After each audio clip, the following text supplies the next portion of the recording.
Is it working? Okay. What the fuck was that? Check this out. I'm literally taking a class for like some insurance thing. And this is one of the passages in the chapters. How to incorporate ethical values in life. And this is actually a really good read. Check this out. While properly defining professionalism requires accuracy, everyone agrees that a high ethical standard is an integral part of the definition. What is required in order to live a more ethical life and develop a more ethically based career? This is awesome. Experts agree that there are three fundamental elements. So these are the three things to live a more ethical life. Listen to this. This is literally the answer to so many things. And I'm going to talk about this for a little bit. And a little lower. 1, commitment, desire to do the right thing. 2, sensitivity and awareness of the ethical implications of situations that you face. And 3, ethical competency, applying a decision-making process that has ethical principles as its foundation. So first of all, you have to actually want to do the right thing. And that'll give you some more peace, sensitivity, and awareness of the ethical implications of situations that you face. So first of all, you have to understand in most of the decisions that you make, what are going to be the ethical implications of those decisions. Okay, pretty simple. Then ethical competency. This one's important. You have to actually apply a decision-making process. But to apply something, you have to have it first. You cannot apply makeup that you don't own. So you have to first come up with an ethical-based decision-making process for you. And it has to be personal. So could be religion. It could be individual authority. It could be stoicism, generalized stoicism. You want to live a stoic life. It could be, and you can incorporate some combination of the three. It's kind of what I try to do. While some people are committed to doing the right thing, others are committed to maximizing their income, increasing their pleasure, or avoiding difficult situations. Okay, so don't do that. This is often a price to pay. There is often a price to pay for doing the right thing, especially in the short term. Leading an ethical lifestyle requires a strong commitment to doing the right thing, bro, even if you don't see the progress. You have to just do it anyway. Don't stop. That's where the discipline comes in. Shut the fuck up. I'll be there in a minute. Shut up!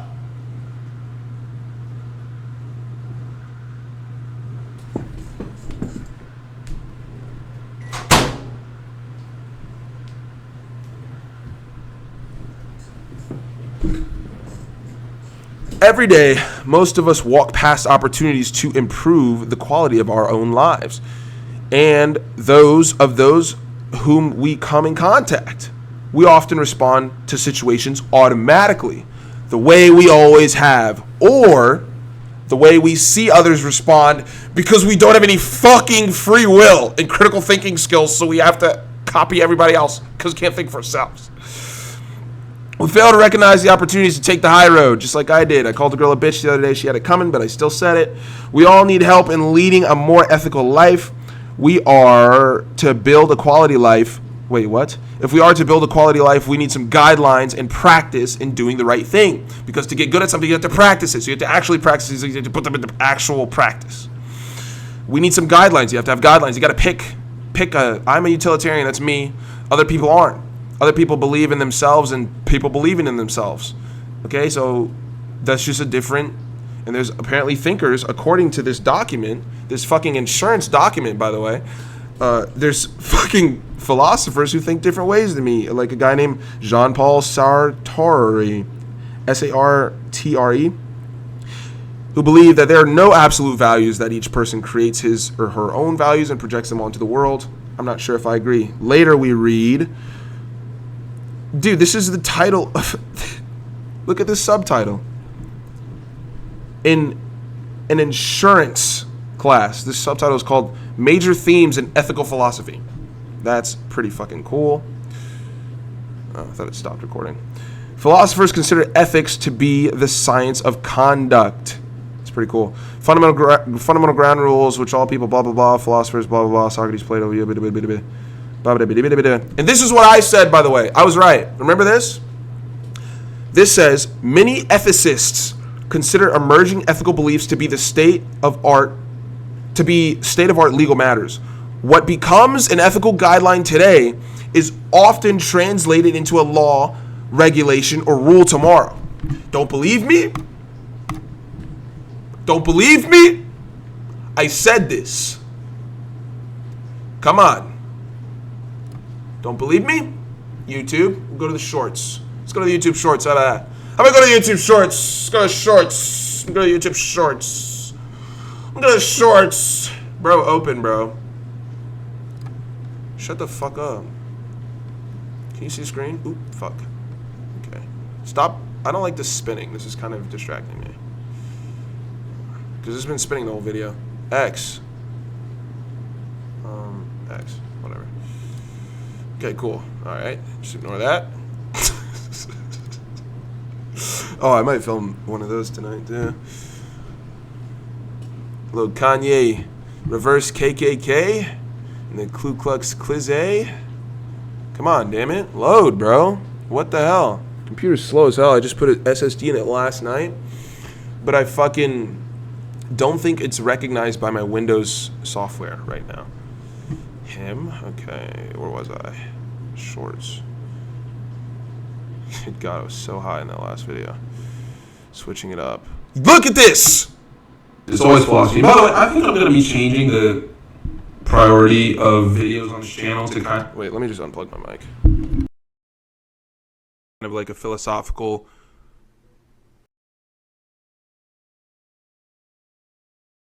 I'm curious how many people really understand how great of a percentage of politics is actually just ethical discourse.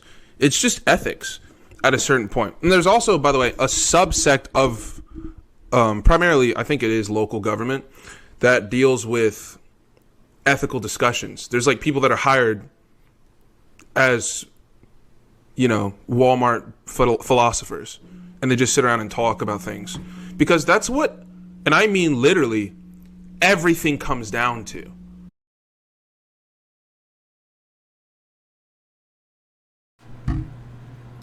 Bro, it's not cap. It's not cap. It's not cap. It's not cap, bro. It's not cap. I said that shit. It's not cap, bro. Okay. Anyways. Blah, blah, blah, blah, blah. The following major themes run through all ethical philosophies. By reviewing these 4 themes, we soon realize that there may be another perspective to any position. Any position. Another perspective to any position. So let me ask you this. What the fuck are you wasting your time doing, trying to, like, convince somebody of something? Explain to them how it works. If they're not interested, who fucking cares? But don't like let them live uneducated, I think is the best way. Blah blah blah blah blah. Okay, any position. 1, concern for self versus concern for others. 2, intuition versus rationalism. 3, religious teaching versus individual authority. 4, absolutism versus relativism. Guys, these are fucking things that you have to choose. You have to specifically go through the 4 of these and pick a way to govern your behavior before you behave. So if you haven't done this, do this immediately. 1, do you value greater the concern for yourself or the concern for others? If you value the concern for yourself and you think, okay, well, I'm number 1 and I think everybody should value themselves as well and stop worrying about other people, that's one philosophy. If you're a utilitarian and you believe in the greatest number of good for like the greatest number of people like I am, and you have a great concern for others, you have to like remember when you choose something, the way you choose is implied because of that ethical guideline that you've set. So if you haven't set it, you have to set it. And if you don't know what yours is, look at your past decisions and make an inference. 2, intuition versus rationalism. So I think so rationalism I think is like thinking about things clearly before you do them. And intuition is kind of obviously doing things as they happen without thinking. So there's like, it's automatic. So I do think that rationalism can breed intuition, by the way. I think once you rationalize a behavior that you have so many times, you just do it intuitively, unless we're talking about pure natural intuition. I think certain intuitions can change. Let's say, for example, you approach a door that's red, and your intuition is to open that door, and the next time you open the door, it electrocutes you, but no blue door has ever electrocuted you in your life. But when you approach a red door, your intuition is to kind of stop and go, okay, let me check for wires. I think your intuition can change. 3, religious teaching versus individual authority. So think about this.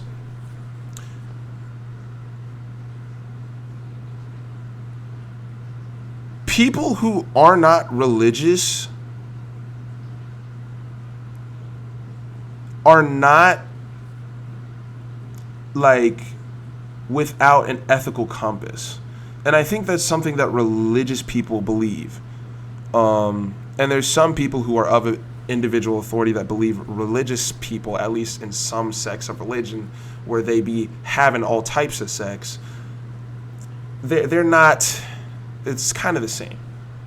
So I think there's an even number. Is this fair? Is this crazy? I think there's an even number, of people who operate under individual authority. Damn, why does this feel like I'm teaching? I feel like this is true.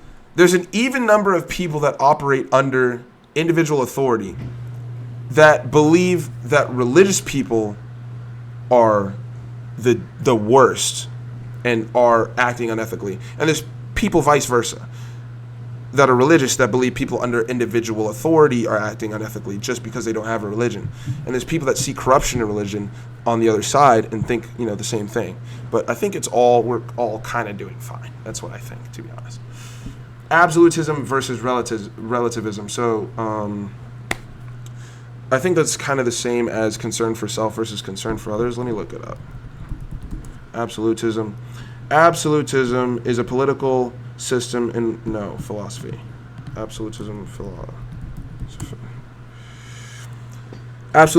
philosophy, absolutism is the belief that there are absolute truths and values that exist independently of human knowledge or cultural context. So basically, the same thing as number 1, except we're talking about the conscious,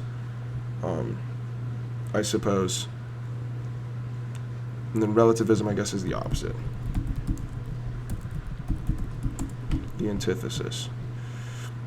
Relativism in philosophy is the idea that truth and moral standards are not absolute, but are relative to a particular context, perspective, or individual. So, what do you believe? That's the question. Do you believe A, the belief that there are absolute truths and the values... Restart. A, do you believe that there are absolute truths and that values independently exist of human knowledge and cultural context? Like, these values will be here regardless of if any culture is any way, and there's, a right answer to human endeavor. Or B, do you believe that moral standards are not absolute, but relative to context, perspective, and the individual? Or do you believe it's a case-by-case basis?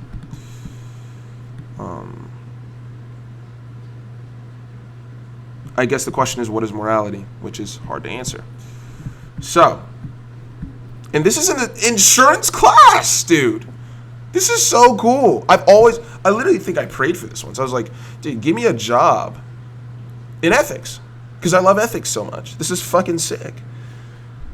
Because people have different belief systems, none of us are, he fucked this up, whoever wrote this. None of us are in the position. None of us is in the position. Which one is it? Because people have different belief systems, none of us is in the position. Are they both right? I don't know. To judge another's motives. Some people take others into consideration when making decisions, believing that the decision should reflect the greatest good for the greatest number of people. Literally the definition of utilitarianism, by the way. Other people make decisions based purely on their own happiness, welfare, or enjoyment. Their philosophy is, you take care of yourself and I will take care of myself. I I did see something that was, I will say, a poor source that said that is a root of Judaism. Judaism and selfishness. What do I even look up? That might be wrong.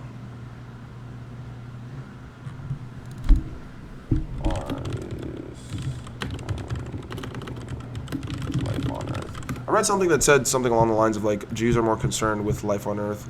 Yes, Jews are profoundly concerned with life on Earth, placing a strong emphasis on actions and responsibilities in the present world. This emphasis is rooted in the Jewish belief that individuals are accountable for their... Sorry, let me show you this. Yeah, so this is a big difference between Judaism and Christianity, by the way. They're basically complete opposites in this. Jews are profoundly concerned with life on earth, placing a strong emphasis on actions and responsibilities in the present world. This emphasis is rooted in the Jewish belief that individuals are accountable for their deeds and that actions in this life have significant spiritual and ethical implications, according to BBC. While there are varied views on the afterlife, Judaism prioritizes the impact of earthly actions. So Judaism is all about, at least that's what it says, it's all about the life we have now. So maybe, hey, that's why they're so concerned with money, okay? Maybe that's why. It's a fundamental root of the religion. You'll find a Christian living in the woods, and the Jew will not be doing that, okay? So, all right? Anyways.